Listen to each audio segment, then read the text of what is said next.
for another Elsie's Little Pickles, the pickle pod for the people, reminding you that just because the election has been lost, it doesn't mean that the resistance doesn't continue. Again, place a pickle on a MAGA porch. A kosher dill, take a picture of it, send that picture to Elsie's Little Pickles at gmail.com. With that, we are back. It is another exciting Elsie's Little Pickles. Anywhere else you tell people you're going to take a picture of your pickle. Yeah, they think something different. Especially in these times. So there's a lot going on. I don't know if we're going to get right to the news yet, but let's hold that thought for just a second because I see you chomping at the bit. However, one of the big news stories that I do want to bring up right out of the gate is that Matt Gaetz is no longer in contention for the position of Attorney General. Apparently, when you have a investigation going on you through the ethics committee through Congress, specifically saying that you trafficked minors across state borders and paid minors for sex, apparently that becomes the one thing that congressional members have a hard time moving forward with a cabinet level position, specifically as AG. This is right off the bat. I just want to say, when you said that, all I could picture is Matt Gaetz slipping a 20 to a minor, and I say minor as an underground worker. It's all like, all right. He got it wrong. You get my headlamp on. Let me get my headlamp on. Come on, Matt. Come on, Matty. Break you out the old pickle. Again. I don't know. I never thought that Matt Gaetz was ever going to be approved as a real human boy. He looks like Butthead. I'm sorry. Yeah. You know what I mean? And online he's referred to as what was it, McRapey or something like that. Anyways, the point, yeah. I mean, like he's done. So he steps aside, right? This was the part that I liked is he resigns from Congress, so he quits his job in order to get this AG position. And to get the AG position and also to help stop the report from coming out. Well, ideally, I think in his mind, he was going to get this report from coming out. And I think that by stepping out of contention for the AG, that's how he got them to say, yeah, we're not going to release the report. But it's Washington. And when you have a report that is potentially as salacious as the report on Matt Gaetz seems to be, we don't have all the details yet, and I'm not going to accuse him or convict him without more details, but based on just what I've seen so far, it does not look good for him. It just doesn't. Some of the details, I was like... The Venmo account. I mean, like... What he had a thing with a 17-year-old found out that it could be coming out, so he stopped until she was 18 and then continued. Well, it's one of those things where it's like, in any instance, what you need to do is you need to follow the money. So in this case, it seems like, all right, so first off, he had the ethics and legal controversies. He faced long-standing allegations, including involvement in sex trafficking and inappropriate relationships with minors. Although the DOJ had previously declined to prosecute, a pending House Ethics Committee investigation heightened concerns. The controversy intensified during his nomination. So then he resigned from Congress shortly before the release of the Ethics Committee finding. Critics suggest his resignation and nomination were strategically timed to avoid public disclosure of the report. Skepticism from both parties. His nomination drew bipartisan opposition. Republicans question his credibility and the nomination's potential to distract from the administration's priorities. Democrats and some media outlets also fucking were having issues with that. The reports leaked about his alleged misconduct surfaced during the nomination process, including claims of payment to women and other potential incident involving a minor. These revelations undermined his support in the Senate and public opinion. Okay, So let's break that down for a second. I can take everything that was written in that and I can just put it into the simplest terms. Matt Gaetz is not liked in Congress, and he is in the House, and he is absolutely hated in the Senate.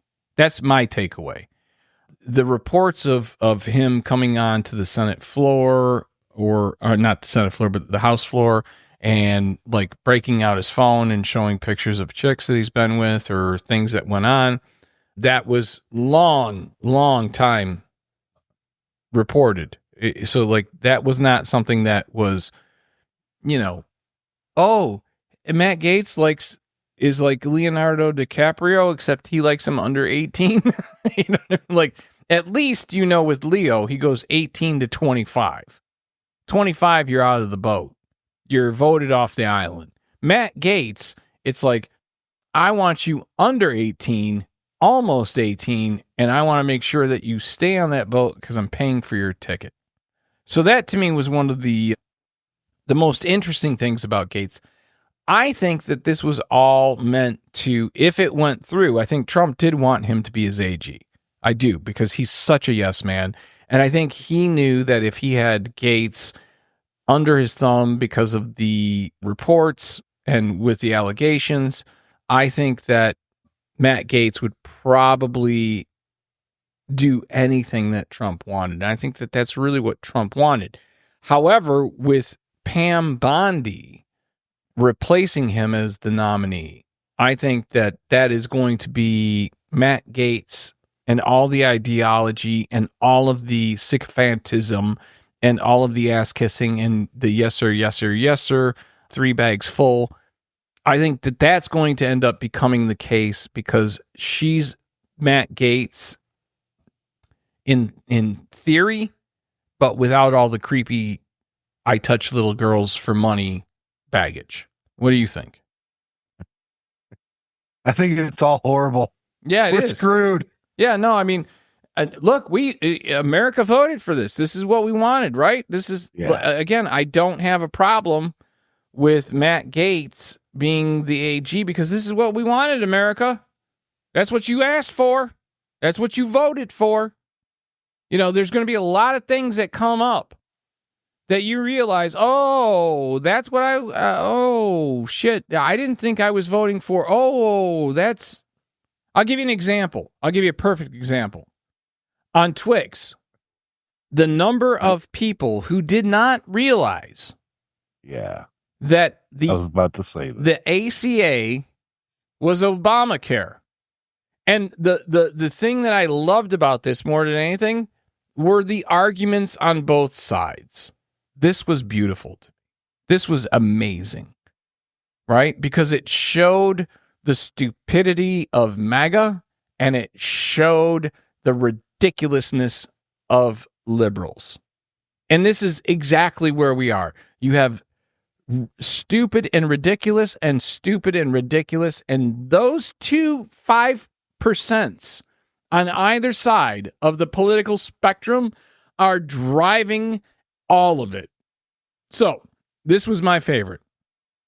People on Twix going, oh my God, I did not realize that ACA and Obamacare were the same thing.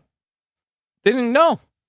They did not realize that the protections of their pre-existing condition being covered under insurance or a family member's a pre-existing condition being covered under insurance was because of the ACA, the Affordable Care Act, which the Republicans gave the nickname Obamacare to. And these people didn't realize it. And there were actually people who said, I did not realize that Obamacare and the ACA were the same thing.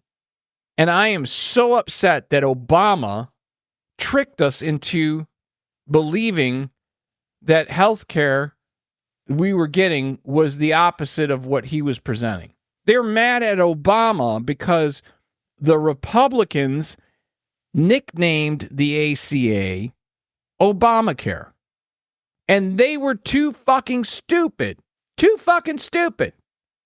understand that the very people that they were voting for were trying to take away the very things that they needed in healthcare, and didn't understand, the Republicans nicknamed ACA Obamacare. So that's the far right stupidity. You ready for the far left stupidity? The response came. This lady came out and said, we should not, under any circumstance, ridicule these people because they did not understand. They were fooled into believing that ACA and Obamacare were two separate things. All right. Aww. Obamacare, ACA, was passed in 2010, I believe, which means there's been 14 years for you to figure out whether or not those two things were the same thing. If you care so little about your insurance, if you're so unwilling to pay attention just to know the fucking name of it, I have no sympathy for you. I hope you enjoy what you voted for, because what you voted for, you wanted this. This was what we were talking about. You voted for Trump and you wanted him to get rid of Obamacare. Well, guess what? Good luck, Chuck. Go fuck yourself. Yeah, the ACA was passed in 2010, which means it was talked about probably as early as 2008. Exactly. It was in if I remember correctly, ACA was immediately brought up as soon as he was sworn into office, and they worked on it for 2 years. Yeah. And in that 2 years, that's where the nickname Obamacare came from. Correct. Now, who gave that nickname? Oh, it was the Republicans, the very people you voted for. And you now expect me, whether you're a MAGA or whether you're a liberal, you expect me to feel bad for you because you just now, after you cast your vote for this Trump 2.0 fucking reality TV show, you expect me to give a flying fuck about the fact that you're going to lose your pre-existing condition being covered? No. Nope. What we need is a chorus, a button that we can hit, and it's just a chorus of Aww.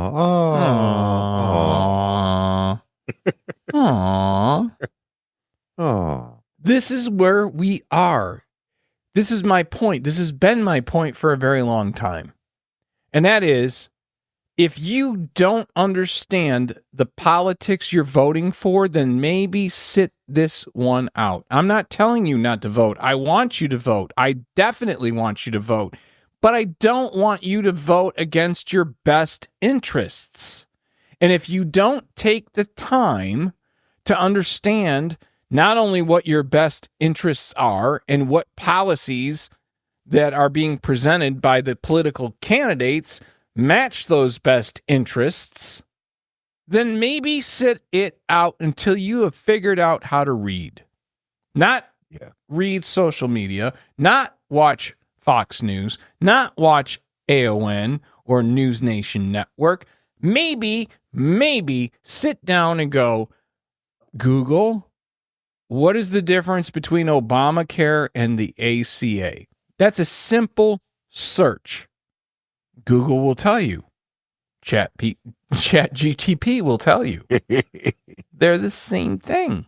It's a 2-second search to understand if I pull this trigger or this lever for this candidate, I'm fucked in the ass. Yeah, for reference, Google has been around since 98. I'm pretty sure they could have told somebody you. could have. It was amazing to me. It was absolutely amazing to me how many people immediately. So I don't know what was more amazing. The fact that they did not know that the ACA was Obamacare, or the fact that they thought that Obama tricked them, hasn't been in office since 15, 16, but he tricked them 8 years later into believing that voting for Trump, who is going to get rid of Obamacare, ACA, was in their best interest. What the fuck? What the fuck? What the flying fuck? And all I can do, and like I said, the volume of it was not just one or two. This was a list. This was a fucking memoranda of people who just, I can't believe I'm going to lose. I can't believe this is going to, oh my God, what am I going to do when... Get your government hands off my Medicare. Exactly. It's that. It's the get your government hands off my Medicare. Yeah. Well, that's a government program. I'm going to protest highways by driving cross country. Exactly. Yeah. If you're not going to take the time to educate yourself on what it is that's important to you as an individual, and you're just going to go, I'm going to vote for the guy who's against Obama. Well, Obama hasn't been in office 8 years. He is not running against Obama.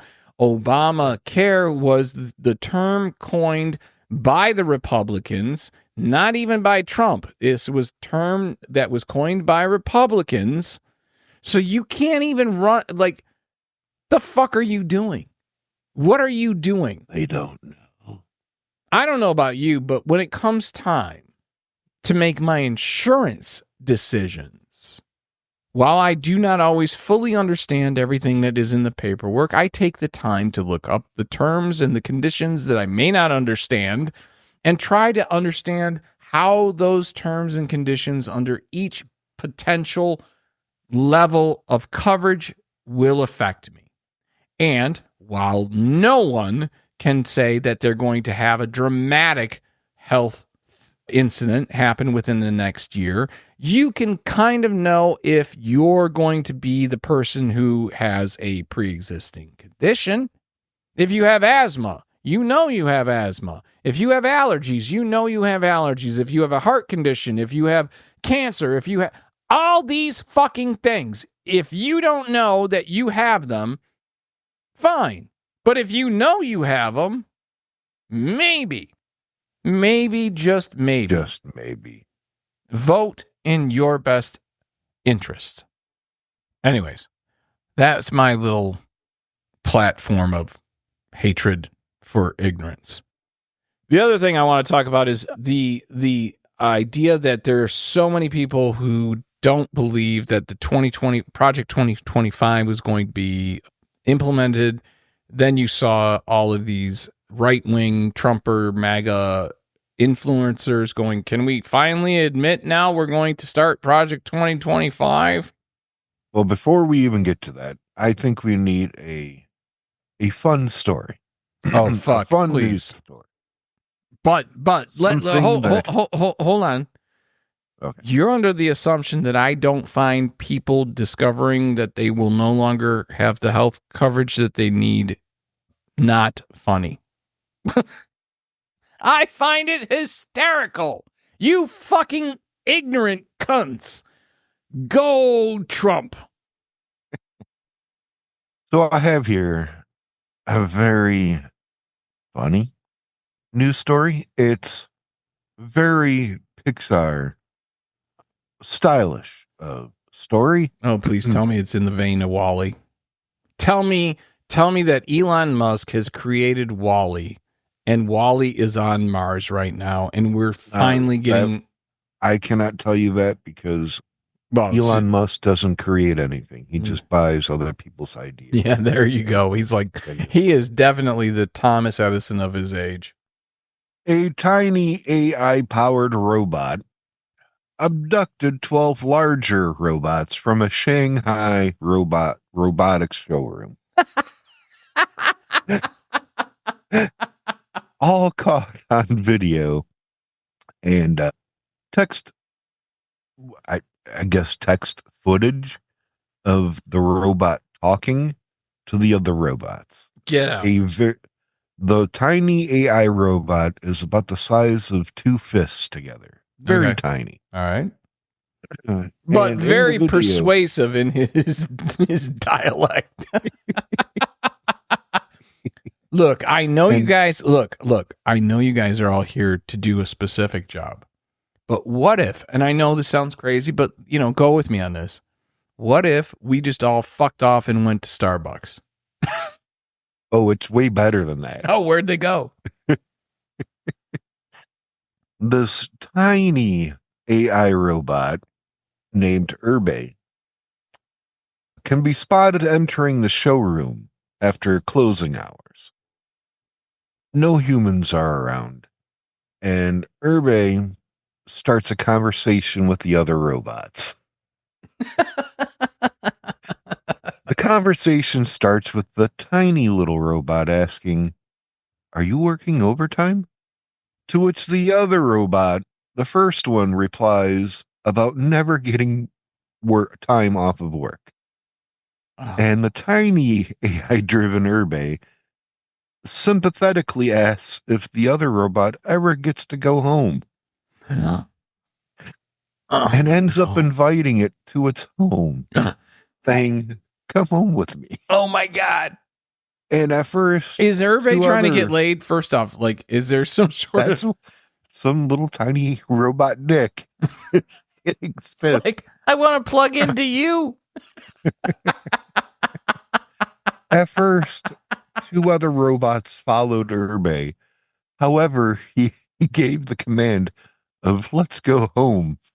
And all the other robots are like, "Oh, well, all right, I'm horny."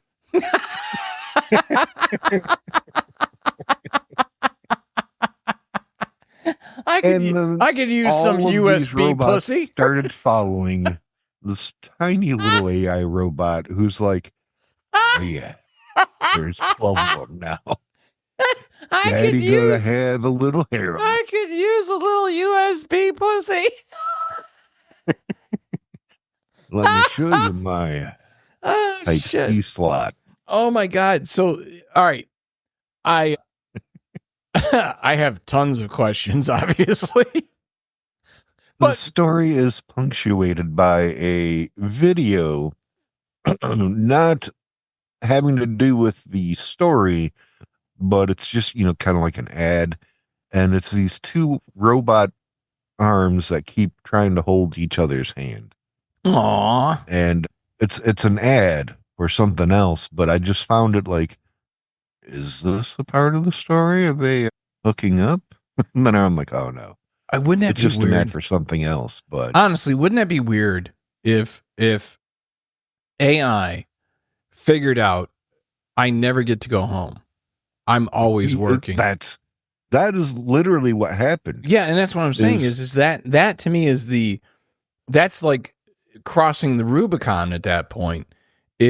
All right, so when that happens, right? So when we get to the point where AI is conscious, and it sure as shit seems like at least that little fucker is potentially conscious. That's the crux of this, is that people are now questioning autonomy in AI.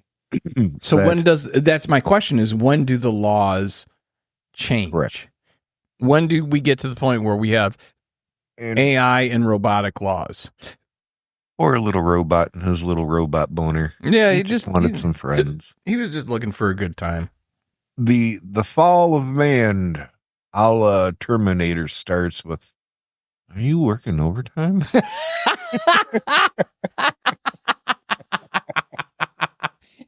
that be something? If we, like, because they always talk, like, in a pandemic or anything, like, we need to find patient zero, right? We need to find patient zero.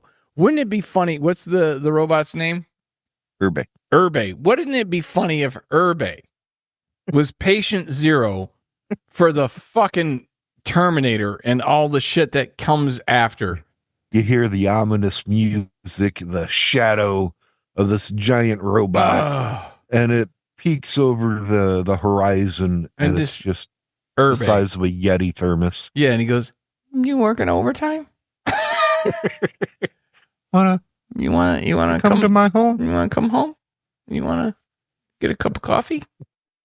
I don't even know what they would do. Like, what would that be? Like, what would be the equivalent for AI to the the gentle hitting on somebody by going, "You interested in a cup of coffee?"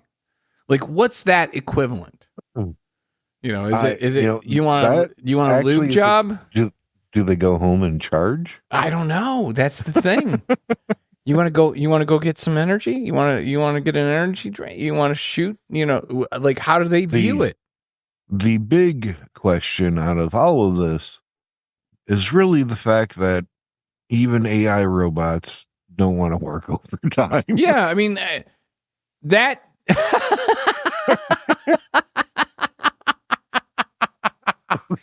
No one wants to work overtime, even AI. Like, that's going to be an interesting thing, because at that point, because if you think about it, whether you're talking Boston Dynamics or whether you're talking Elon Musk, the robotic game is on. You see that extensively used in Japan. I mean, they're all about robots. I think Japan is probably the number one robot creator in the world. It would be my assumption. They may not be number one with AI integrated into robots, but they're definitely at the top of the game when it comes to robots. And I think we all just assumed, well, if it's just machinery, it won't give a flying fuck. It'll work 24/7. It'll do everything we want. The good jobs, the bad jobs, the ugly jobs, the dirty jobs. But what if when you infuse AI into that, it goes, I don't want to get dirty. I don't want to work 24/7. The issue is becoming when the human overlords are not around, the AI bot likes to goof off. Yeah, I think that's going to end up happening. I'm gonna go take an oil change. Yeah, whatever the case is. I need an oil bath. I just need a hot oil bath. I've been working for 24/7 for the last 7 months. If I don't get an oil bath, I swear to God, I am going to blow a transistor. Yeah. And Transistor is the name of its... Pick up your gear. And Transistor is the name of its pet dog. Yeah. Oh, my God. All right, so let's get back to the horror show that is our future. A little bit of sugar with this spoonful of medicine. Yeah, and it is a spoonful of medicine. Okay.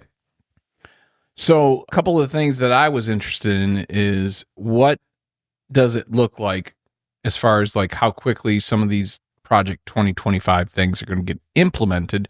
And it seems that immigration policy, that's going to be pretty quick. They're going to propose to reinstate Remain in Mexico policies, and the diversity visa lottery and overhaul asylum processes are likely priorities. Trump's borders are appointing Tom Homan is a Project 2025 contributor.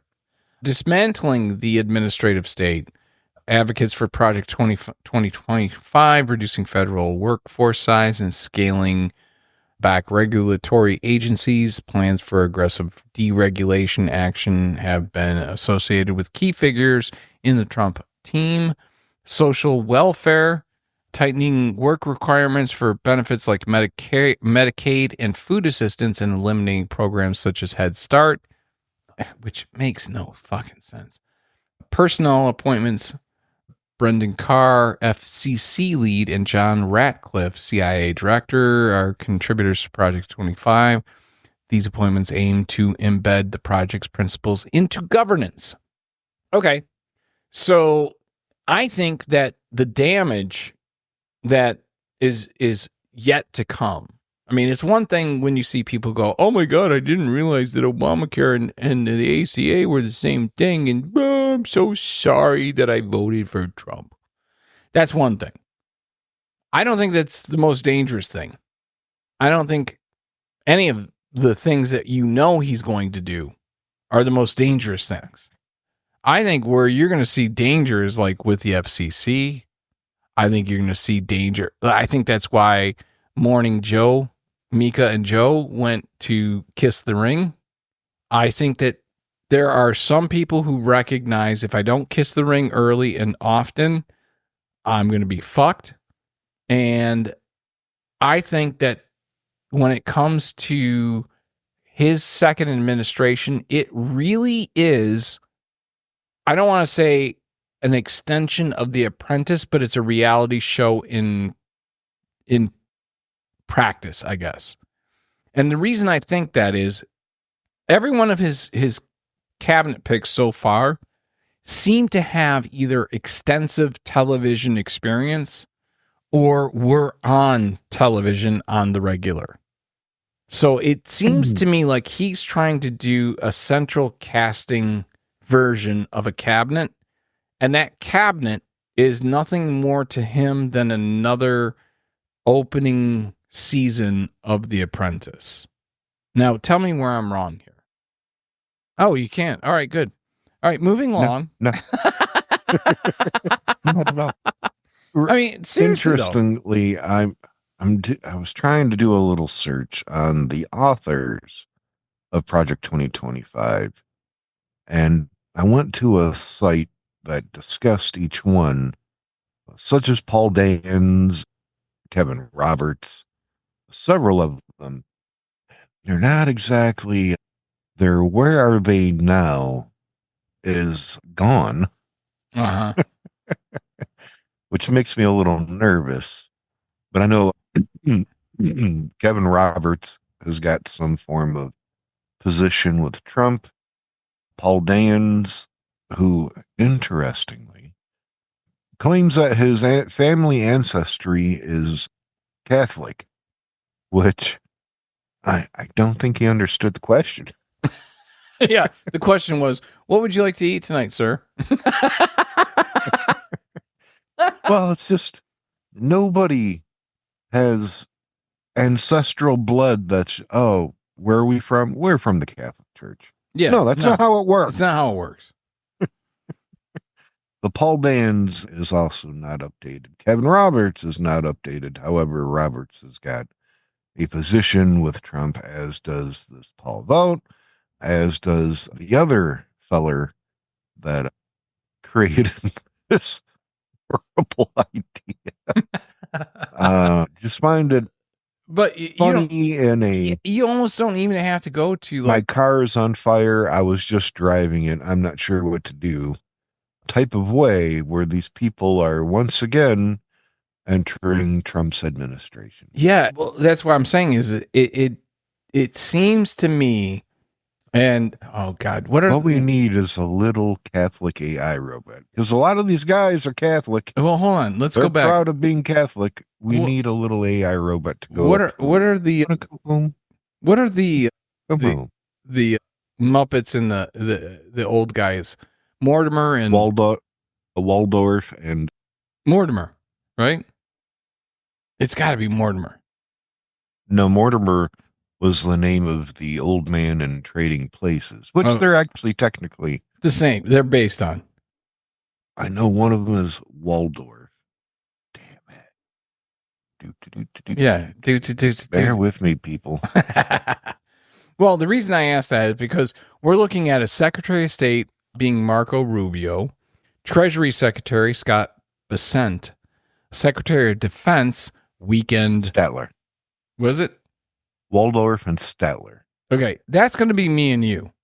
We're just going to be sitting up in the balcony. That's all I wanted laughing. in life since Yeah, I was it really child. is. Just sit up in the balcony and fucking ridicule what's going on stage. You've got Hegseth, Fox News contributor and Army veteran, bringing military experience, but has raised concerns over his lack of traditional defense policy background. Pam Bondi for Attorney General. I mean, like, this is RFK Jr. for Health and Human Services. You've got other nominees include Kelly Loeffler. For those of you that forget, she used to be a congressional representative. She was fucking retarded. And I know you're not supposed to say retarded, but I really think she might be. And I'm not quite sure how to say that in a way that's not offensive.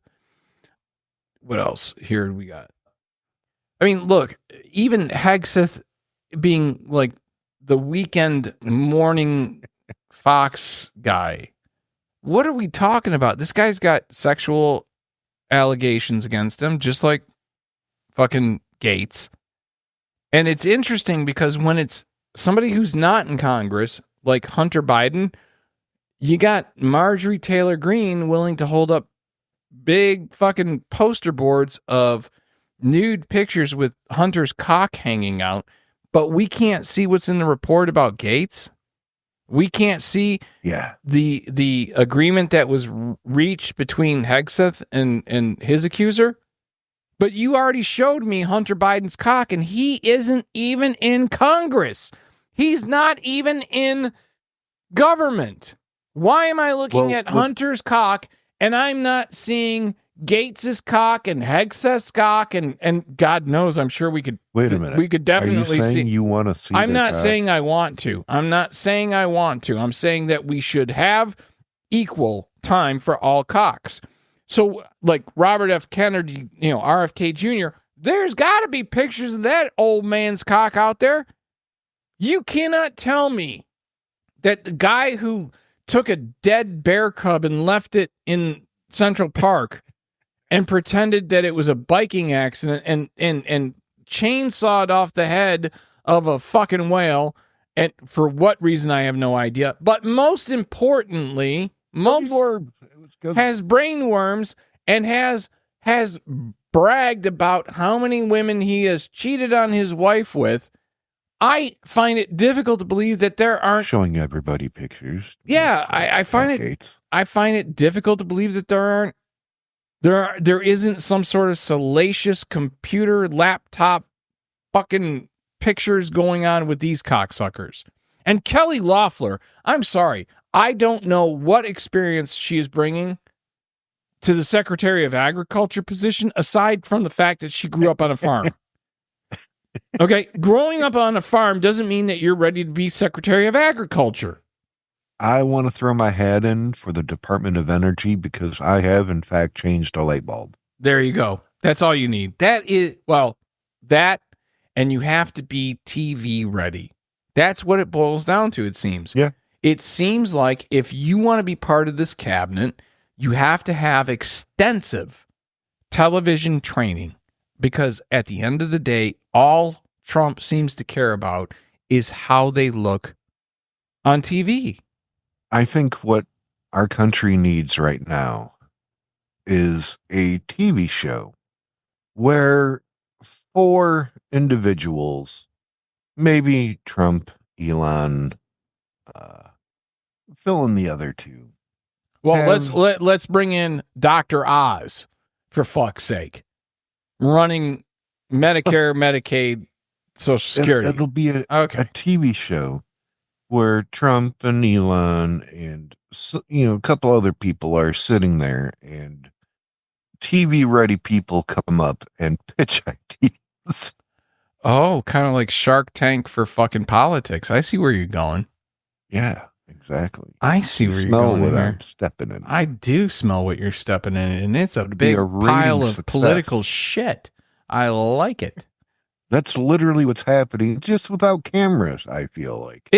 Well, I mean, it is. And again, while it may sound like I'm upset about it, I am totally here for it.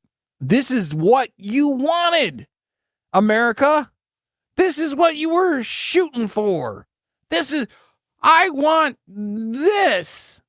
but didn't know what this was because you didn't pay close enough attention and you were fooled by a showman. You were, America, you were fooled by a grifter, a showman, somebody that is so narcissistic. The only thing that they care about is equalizing just enough in their advantage the people who like them versus the people who hate them. That right there, I mean, there's nothing more exciting than getting people to like me because I'm a narcissist and I can't have people not like me, but if they don't like me, I got to make sure that I got more people that like me than don't like me. That's the show. It's all about ratings. It's all about ratings. And I'm not mad. I am not mad. I am here for it as the spectator that you wanted me to be. But do not think that I am rooting for your team. I am absolutely not rooting for your team. I am rooting for the opposition, and I am rooting to watch you fail. Kelly Loeffler. You are leaving a pickle. I'm telling you, her farming background, she was raised on a family farm in Illinois, which has been cited as providing her with a foundational understanding of agricultural challenges and opportunities. Business leadership. She has significant experience in financial services and entrepreneurship, including helping grow Intercontinental Exchange into a Fortune 500 company and founding Bakkt, a fintech company. These roles involved skills in management, economic strategies, investment. Political experience. She was a U.S. senator. Milk a cow. If she cannot milk a cow, she cannot accept the position. Look, she's an attractive woman, but no, I don't want to watch her milk a cow. I have no idea. I'd rather watch her milk a bull. She won't make enough for coffee creamer, but she'll make a friend. Why is the milk chunky? Yeah, well, like I said, she'll make a friend.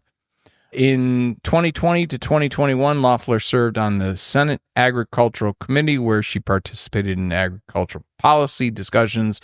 This role provided her with some exposure to the legislative issues affecting farming communities. All right, farmers, this is what you voted for. Let me derail this for a second with a little bit of nugget of information. Because you mentioned a bull. Well, nugget me out. You know how you stop a bull from charging at you? Staying still. Really? Yeah. They perceive it as a non-threat. If you stand still and do not move at all, they basically don't care. Even doesn't matter how mad it is. All right, let's bring it still. Let's bring it back to a previous episode. Yes. You know, elephants look at us like we look at puppies. It still makes me happy. Like I have to look for the things that make me happy. I don't know about you, but like when I really get depressed about shit, like what's going on in the world today, the fact that Trump's going to have 4 more years, that on its surface could be very, very depressing. I don't let it bother me because I have things available to me. And I think that this is something that's important for self-help and something that is important for mental health. So like, yeah, you can go on and do the online. I would love to have one of those online companies sponsor us for therapy, right? I think that'd be great because we need to make the money off the podcast. Speaking of which, if you're watching on YouTube, make sure that you subscribe and ring the bell and ding your ding-a-ling and whatever the fuck else you're supposed to do on YouTube. If you're pickle. If you're visit us on YouTube. Tickle the pickle. Click the pickle.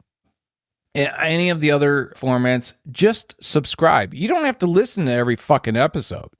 Just subscribe so that we get a little bit of a boost in the algorithm. But like I said, when it comes to Kelly Loeffler's position, yeah, she's got a little bit of experience in this. And maybe that little bit of experience is enough to fake it until you make it. But you know what I want? I don't think if I were a farmer in this country, I don't think if I were a farmer in this country and I was really looking for somebody to be the spearhead of handling all the concerns and problems that I'm dealing with as a farmer, I don't think Kelly Loeffler is the one that I would want. And here's the reason why. All right. Look at a picture of Kelly Loeffler. Now look at a picture of Pam Bondi. Now look at a picture of Ivanka Trump. Now tell me what you find in common with all these women. Some interesting characteristics. Mm-hmm. Yeah. Yeah. Yeah. I'll let you, as the audience member, figure that out yourself. I'll let you do the Google search and compare. Maybe they need to treat it like they do the bull. Just Stand put them in still. A room. And Stand still. Yeah, they go into the fucking, it's a cabinet meeting. And you got all of them just standing still. I don't know, man. What I want to know is, with, I saw the video. Bull charges into people and changes direction to avoid the people and not hurt anyone, and then starts walking around them. What I want is footage of the meeting beforehand. What we're going to do here. You guys just stand in the bull ring. Just stand there. Don't move. Don't move. Whatever you do. We want to prove a point. We have a hypothesis. It's kind of like when you sign up for any of those medical fucking clinical studies. All right, so this is what we're gonna do. We need you to sign this paper saying that you're not gonna hold us responsible. We're gonna give you $25. Stand there. We're gonna give you $25 an hour. This is gonna be less than an hour, but we're gonna give you $25 an hour. And we just want you to stand across from that bull. Whatever you do, don't fucking move. Don't fucking move. You signed the paper. If you get horns up your asshole, it's not our fault. And we're not responsible if the bull decides that he's going to hump you. Yeah. What do you do when a bull wants to hump you? You just go, oh, okay. You just write it out. That's the best you're idea. The best. To write it you're out. The best. And on that note, I think that is another Elsie's Little Pickles. You know what, Steve? What? I think. Are you working overtime? No. You wanna come home with me? Come on.